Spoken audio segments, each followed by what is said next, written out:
don't understand why this man died this time. Why? So this man could have died, but not at this time. She's trying to ask a question. What could have triggered his death? Is it the actual sickness or what? Now go back to Junet. The money he was given now, you see what he said about he was given by Uhuru, the money, and this gentleman.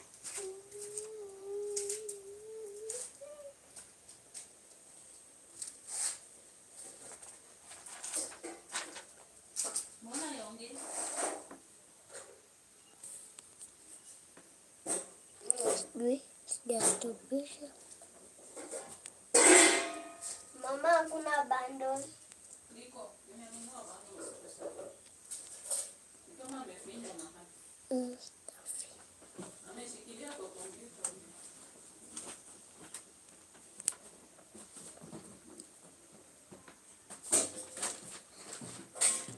Hey, TV balloons for special design.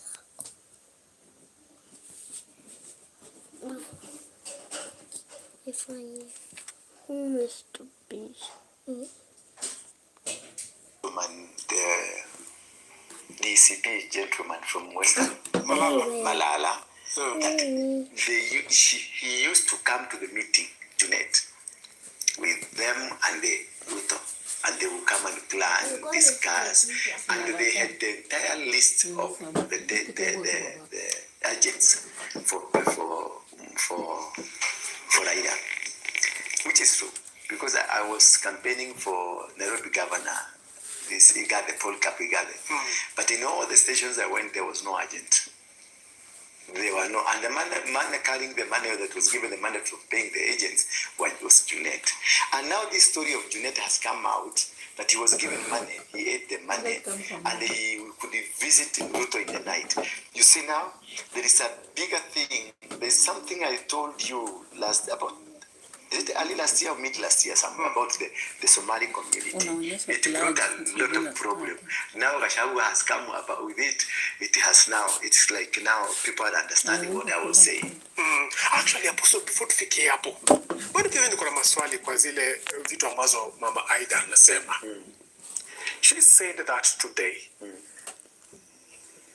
And of course, people are already having puzzles to fill. Now, if you look at how the party ODM party structure is made, kuna kina Sifuna, kuna kina Orengo, kuna kina Junet Mohamed, Simba Arati, Ososi. What do you think their reaction towards that? Ungoja nimalize hiyo, siingilii sana. Ungoja ni build ya Junet. So you get to understand. They were meeting. Junet was meeting during the campaign. Junet could meet Ruto while Junet was on the other side. Junet was given money to pay for the agents. He never paid them. And then come the other side of there's a dual on the other side. And the planning, no, Duale they were never friends with Raila.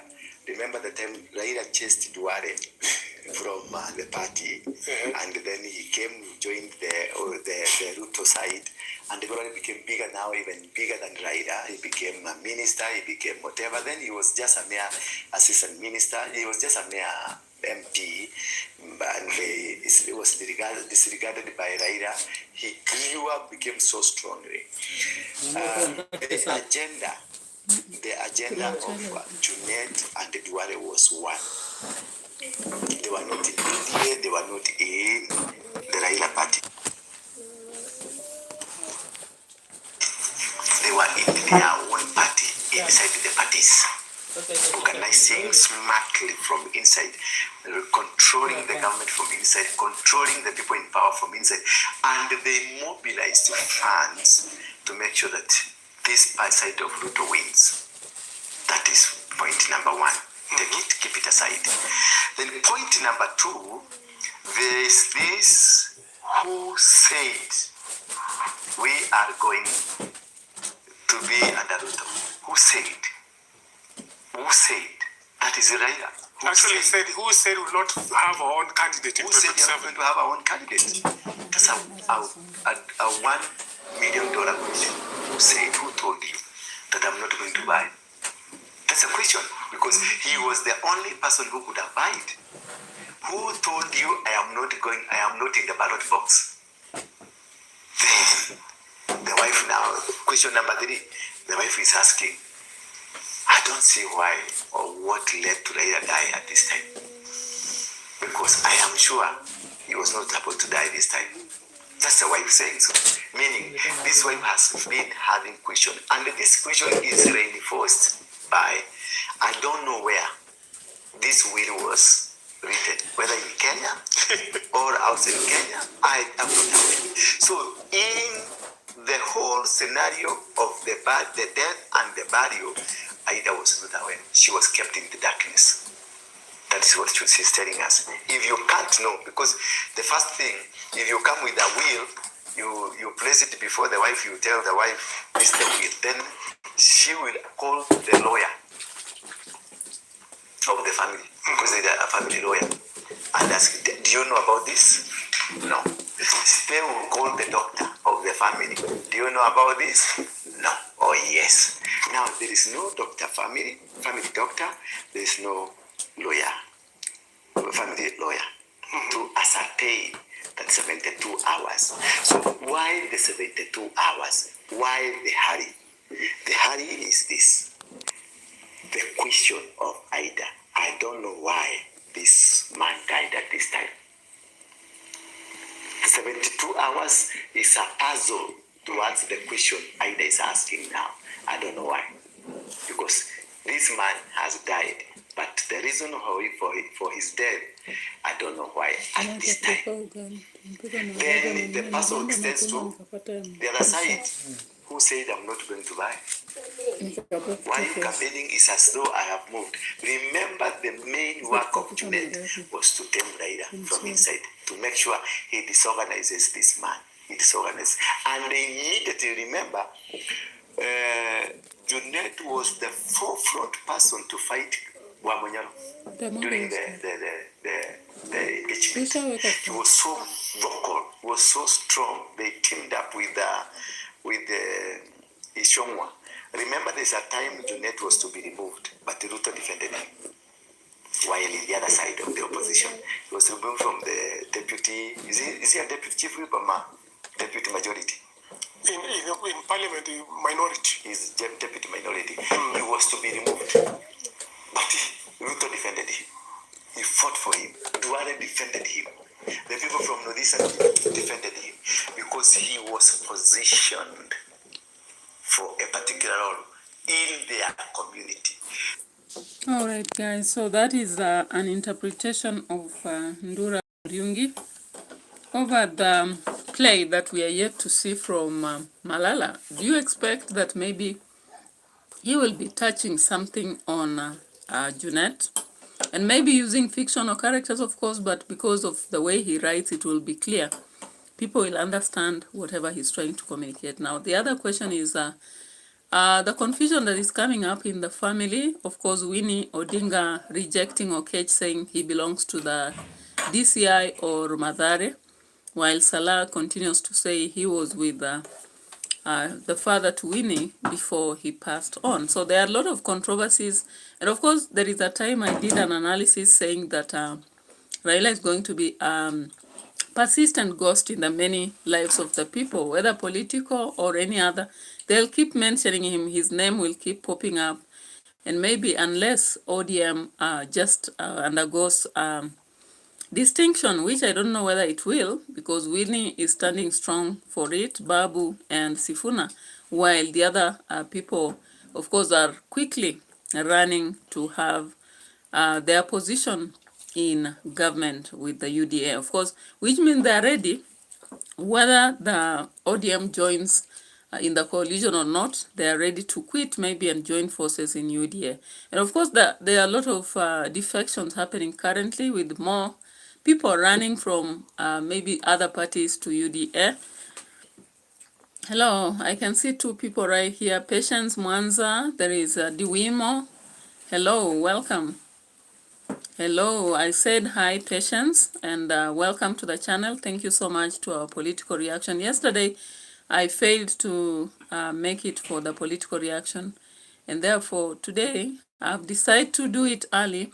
So thank you so much, Patience, Patience Mwanza, and then there is Plant-Based, and there is Diwino. Welcome. So of course, Patience asks, what's your name? Of course, I use edutainment here as a name for the channel, but my name is Prissy, and I keep doing my reactions every time. So thank you so much for the compliments and presents. I appreciate. Already we've done our social reaction. I still appreciate yesterday's imbroglio with the super slaps, and also I appreciate plant-based. I think it was last week for the super slap. I appreciate so much, and I still enhance, or rather request, for more people to subscribe and like the videos, share. Patience Manza asks, where are you from? Might this be the first time you're watching? Because I am from Kenya.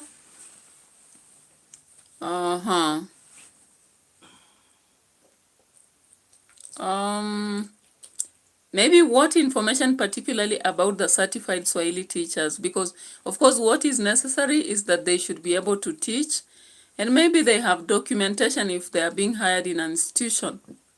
That is for Swahili teachers. But when it comes to Kiswahili as a language, where someone is just learning as a language, of course, any Kenyan who is good at that can teach. But when it comes to certified Swahili teachers, of course, they go to college, universities, and they learn that. Oh, you want to learn it. So as a language, you can learn from any Kenyan who is passionate about it. And you get to acquire the aspects of language, of course, beginning with syllables, and then to the common words of greetings, and then communication, maybe different times, and then common objects, then common phrases, then you go to clauses and sentences, and so forth. So Kiswahili, learning Kiswahili, you can learn from anybody in Kenya. As long as maybe if you want lessons particular times, then you can actually, they are not good teachers. Why? Because I know Kenyans are normally very good in terms of teaching. So unless maybe the methodology they are using, because of course when somebody is learning as an adult, the methodology is supposed to use pictorials as well, and then enhancing conversational learning is more important in a language. If you're learning a new language, then you need also to interact a lot with what can make you use that language. And that's practically, I've seen a lot of people coming in Kenya and learning Kiswahili easily, because of course it depends with the pressure. What is pressuring someone to learn the language?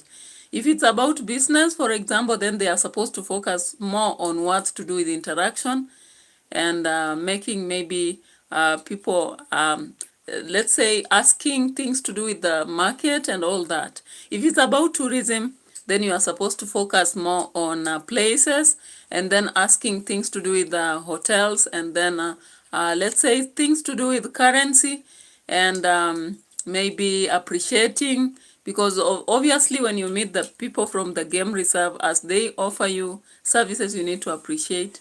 So you need to learn phrases to do with that. Then if it is to do with maybe just interaction, then you need to know general interaction words. We have discourse words which are suitable, common to everybody in Kenya. So you learn that, for example, the context of a hotel, context of a court, context of a market, context of a butchery, context of the hospital, and context of other different places. So if it depends with you. If you just want to learn Kiswahili as a language, anybody, including even me, I can actually enhance lessons on that. Then someone learns, because that's exactly what people do. Just like for us, when we are learning French, we are learning Japanese or any other language. Of course, that's what we go through. We go through understanding the syllables, then words, the common greetings, and the appreciation. Then we move to phrases, common phrases that are used by people of different contexts. That is within the discourse, and then you go on to broader length. So actually you can let me know if it's about classes, then you can actually make it, you know, yeah, so no problem, that is possible. So you just make plans on when do you require the lessons, then we can actually enhance that. Because I've seen some people, there is someone who requested, but I don't know where the person disappeared to. There's someone who requested also for lessons in Kiswahili, then just disappeared. I think it happens. Maybe just like we also get interested to learn maybe German, and then we start and there is a faulty process happening. It happens. But if you really are interested and you are focused towards, I understand Germans, a lot of Germans learn Kiswahili. And Kiswahili, apart from East Africa, what I understand, Germans really learn a lot of that. And it's not very difficult. Oh, you have already some learning material.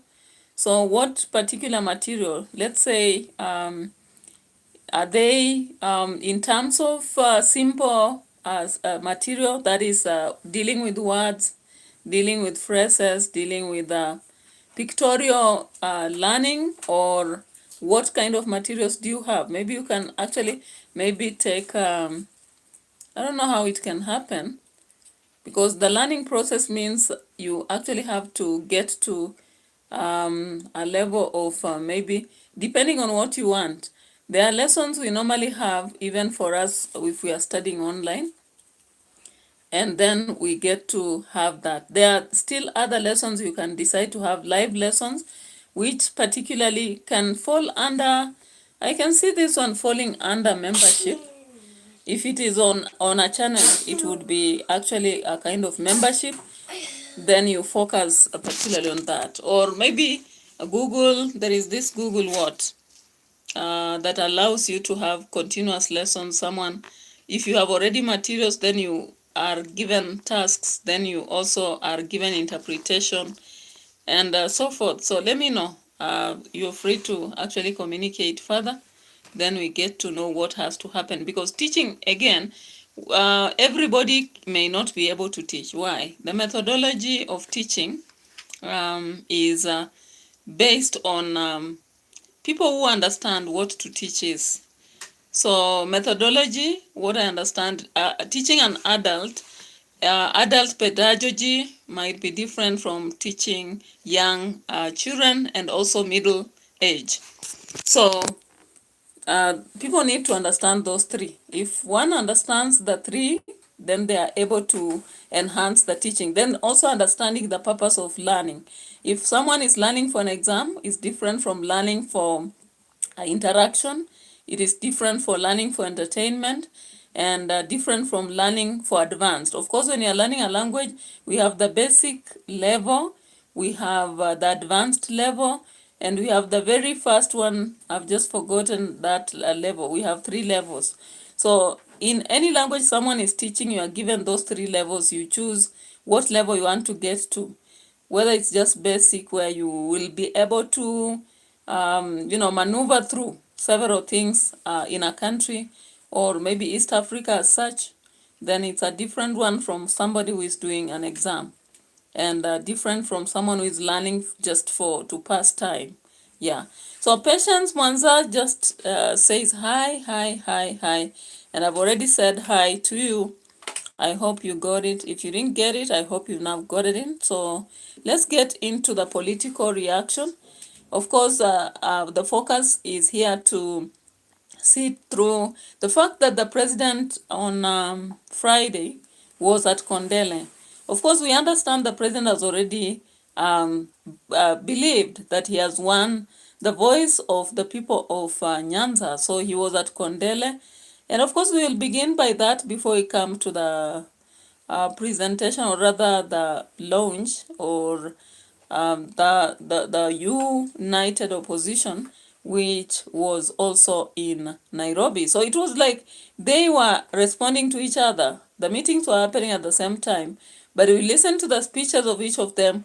I don't know whether it's because they have mastered what one person says and they know what they'll say. So they come out and say something. And I'm loving how Kenyans are doing it on social media. Actually now making scripts out of what the president has said or what Kasongo, not really Kasongo, but Gachagua has said. And also the memes, guys. You are such amazing people. Kenyans don't sleep and they don't joke with whether it's AI or whether they are using whatever it is, I don't know. But when you look around, especially you go to TikTok, you'll find it so funny. Whatever they are posting is quite interesting. Of course, comedy of the highest level. So let's check on the speech which the president gave at Kondele. Then we come back to Gachagua's speech in Nairobi. Yes, kidogo tu.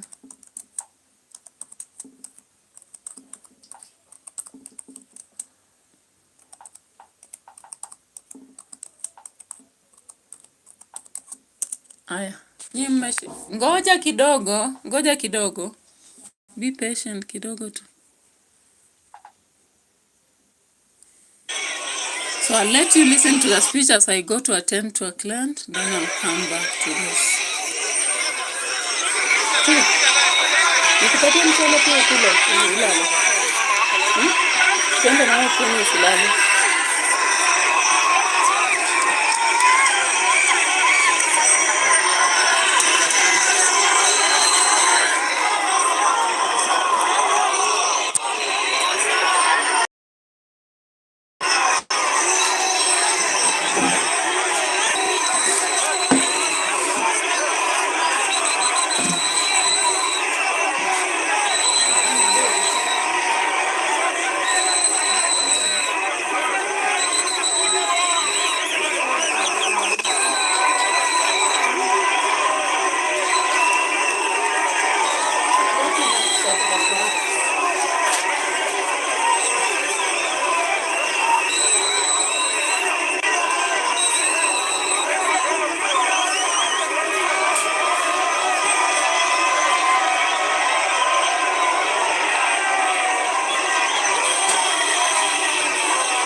Chukua na hii.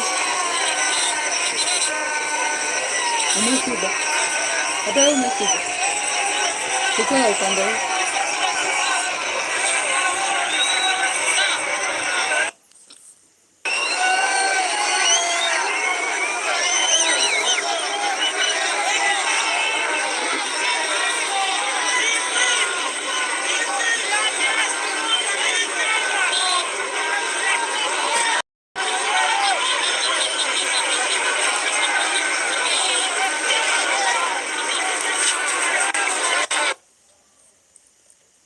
So guys,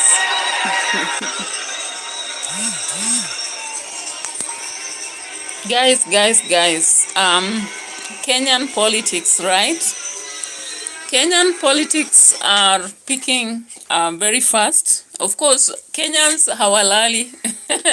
Wakenya hawalali. Wakianza siasa, wanaanza mbio mbio. Now, of course, they started last year. Walianza last year na wanaendelea.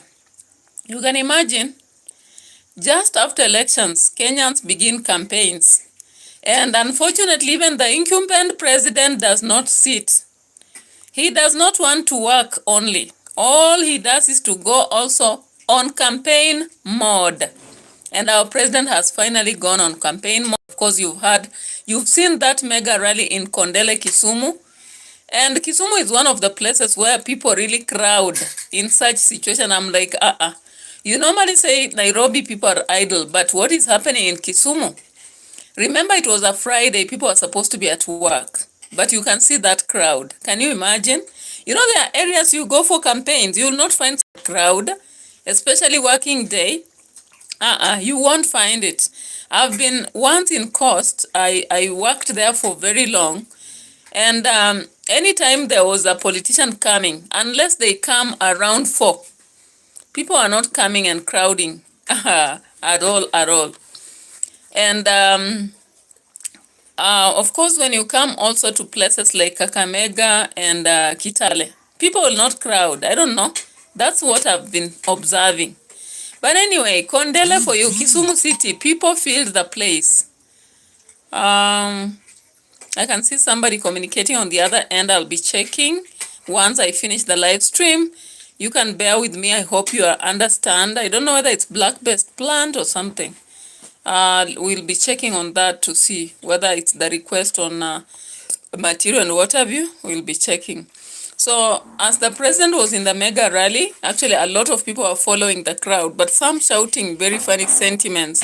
I think it's just a nature of Kenyans wanting to be controversial. Somebody said controversy is relevant in Kenya. I don't know in which situation, whether it's in all situations or some situations.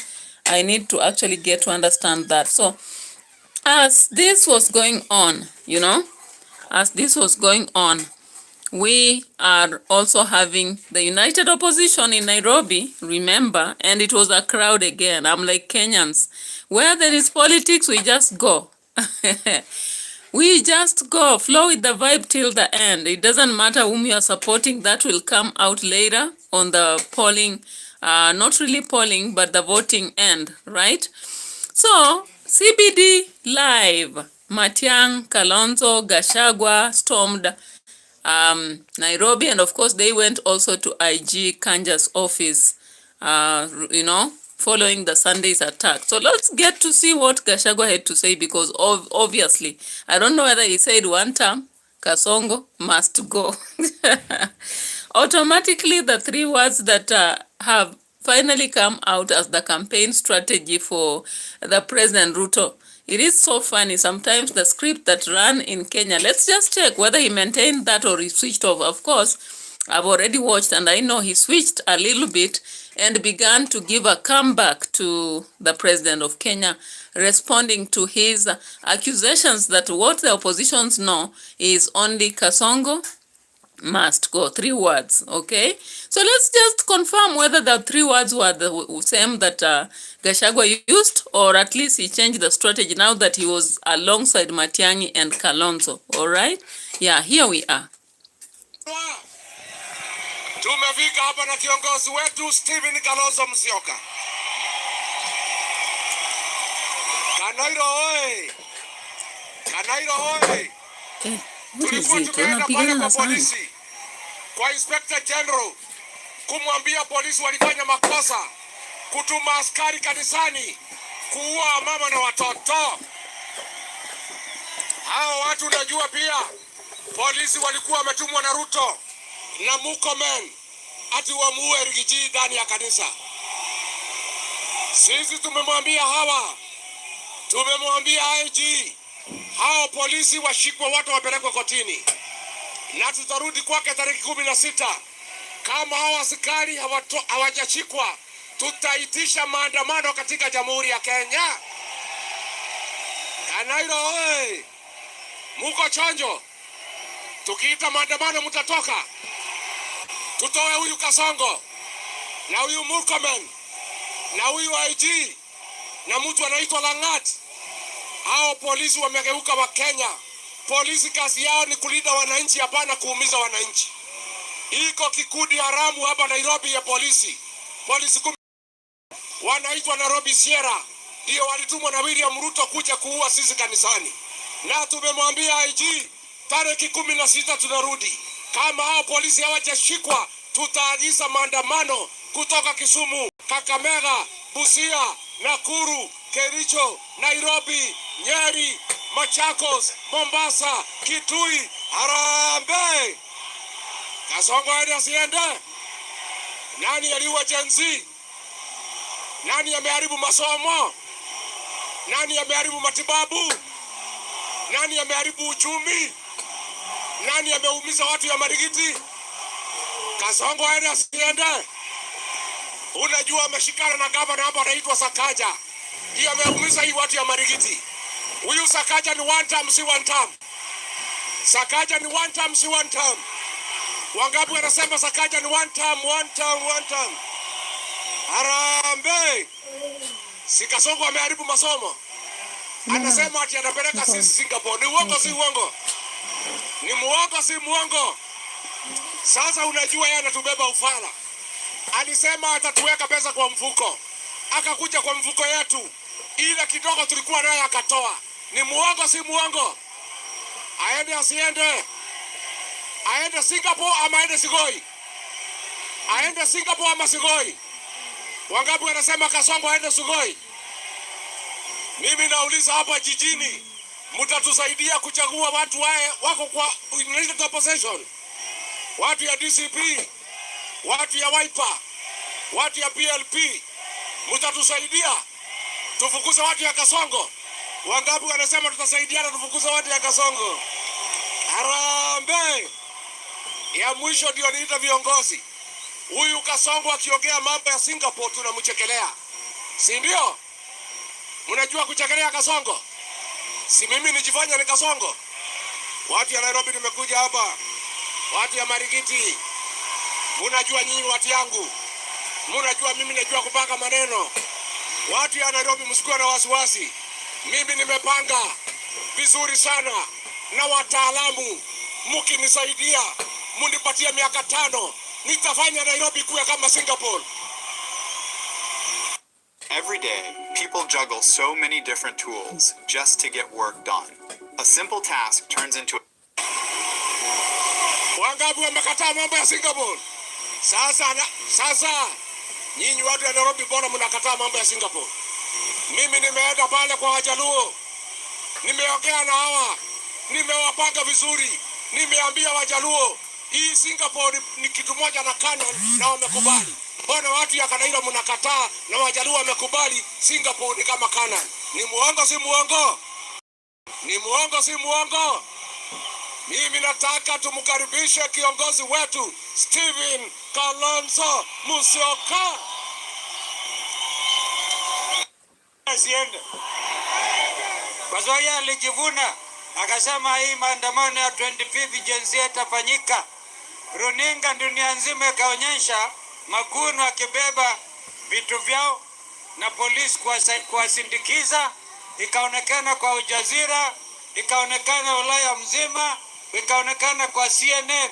Tumesema mambo haya ya usalama na polisi badala ya kuwa utumishi kwa wote wamekuwa utumishi kwa Ruto.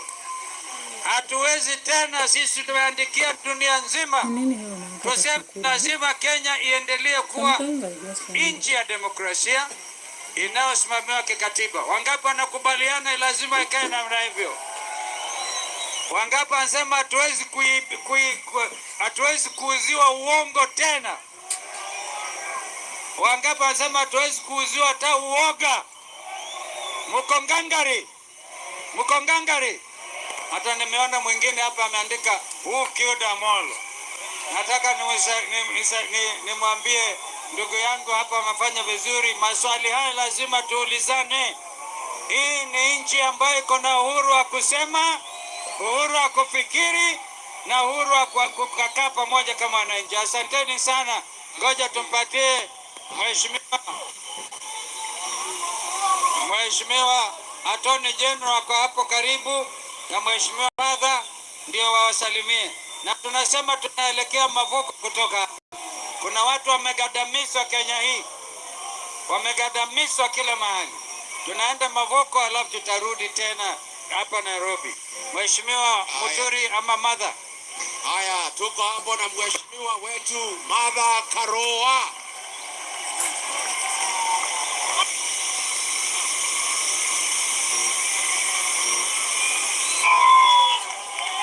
Barikije kuwakomesha wasipokomesha wenyewe. Asanteni, leo ni kuwasalimia na kuambia mkae ngangari, sisi tutakaa pamoja. Asanteni sana. Haya. Wewe Ethocon, ukitumiwa kuiba kura, utaona kile ambacho kilifanya kuku asinyoe kanga asinyoe manyoya. Sasa hiyo ilani tumetoa jana na tumesema the police of Kenya and the goons of William Ruto have become an existential threat to our democracy. Nasi hatutakubali. Leo tuko hapa. Dikteta ndio amesema juzi mwenyewe. Na ndio sababu naona kwa sababu hana heshima kwa mambo ya katiba na sheria, anatuma askari. Siku hizi sio goons, anatuma askari kwa kanisa kwenda kupiga watoto, kina mama na wazee, kufanya fujo. Jana mwezi iliyopita amechukua staff wa UDA wote ambao wanafanya kazi pale, amewapeleka Uganda kwenda kufanya mazoezi ya paramilitary. We want to ask William Ruto, kwa nini uchukue staff wa UDA uende wapeleke kwa Museveni aanze kuwafundisha vile ya kupiga watu risasi? Sisi tumesema kama polisi hawatachukua hatua, sisi wananchi wenyewe tutajichunga. Wangapi wamesema tutajichunga? Na sisi wacha niwaambie. All right, guys. So, of course, you've seen the two meetings and you've heard what these people have said. Of course, it was fire for fire. While in Kondele, actually, people were planning for Singapore. In Nairobi, the opposition was rejecting that. And now they have changed their tactics from just saying the 3 words. And, of course, they are coming up with more allegations and holding on to the latest Gunic behavior. I don't know if indeed it is that they didn't plan it or they did plan it to use it to seek empathy. That is what some people are saying, but I really don't know. That's a lot of confusion in Kenyan politics, and actually it gives us a very hard time to understand what's going on. So meanwhile, in Uganda, Mukhozi has actually warned Kenya against welcoming Bobby Wine. So let's just say on this, as he apologizes on US after deleting the message in which he had threatened to actually deal with Bobby Wine, he has also come up to say that if Kenya or which normally likes intervening on border matters, intervenes and helps Bobby Wine out of Uganda, they are going to see a fire. And I was like, which kind of fire does he again expect? So let's see. Maisha TV had analyzed something to do with why Ruto went to Kondele. Let's listen to that. And do you agree with their argument? Let's check on this. Musyoka, Martha Karua and other united opposition figures issuing threats of nationwide protests over alleged state-sponsored attacks and police inaction. He painted Nairobi as a symbol of national decay, corruption, insecurity and mismanagement. Iko kikundi haramu hapa Nairobi ya polisi 12 wanaitwa Nairobi Sierra, ndio walitumwa na William Ruto kuja kuua sisi kanisani. Kama hao polisi hawajashikwa, tutaagiza maandamano kutoka Kisumu, Kakamega, Busia. Police of Kenya and the goons of William Ruto have become an existential threat to our democracy. Harambee! Harambee! Harambee! Tuko pamoja. Tunasonga mbele. On the surface, it looked like parallel rallies. In reality, it was a stress test of two very different survival strategies ahead of 2027. This is where everything goes wrong. This ain't about crowd sizes, energy levels, and who won the optics. That's lazy. What looks obvious here is misleading. The noise has distracted from the real signal. Gachagua's rally is being read as momentum. Ruto's Kondele stop is being read as provocation. But neither event was designed to impress voters. They were designed to send messages to allies, rivals, institutions, and donors. Nilikuwa Secretary General wako, ukaturusha. Huyu Muturi alikuwa Attorney General wako, ukamrusha. Sasa Deputy President, Secretary Attorney, tunajua siri zako zote. Tutakuanika wewe.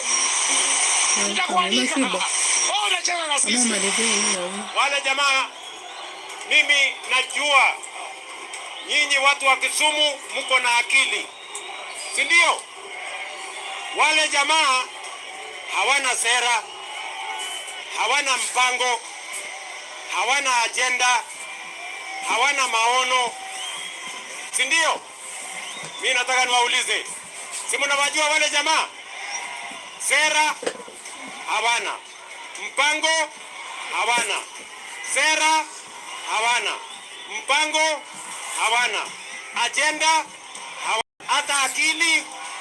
The real audience was not Wakulima Market or Kondele people. Gachagua is consolidating control of opposition anger, not unity. His message is confrontation, deadlines, ultimatums, mass action.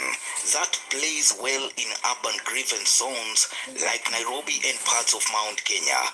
But it also locks him into a narrow lane, permanent resistance. Once you threaten protests, you lose the option of silence. Once you frame yourself as the victim, you must keep producing enemies. Tutaagiza maandamano kutoka Kisumu, Kakamega, Busia. Tutamng'atua kutoka kwa State House, haende nyumbani. Notice what was missing: a transition from grievance to governance. No economic architecture, no coalition math, no single opposition flag. All right. So, of course, that was the scene in the two events. And of course, you can see how comparative and coercional the two meetings were. with each of them displaying overconfidence among citizens whom they believe will actually opt for them and not the other. So it's upon us as voters, of course, to choose our way depending on what we think will save us. If not them, then we can opt for maybe an option or an alternative. And it's again a lesson to us as a country, because the previous time people opted for just vote out, it was actually tragic as it has been. So maybe it's about also focusing on who next, because now we've seen again the sentiments that are coming out every day. There's something we need to weigh, and also motives are very important within the political scenario. So adios, let me go to my other channel and do something, then we call it a day. Bye bye for now. Thank you so much for watching. Till we meet again tomorrow.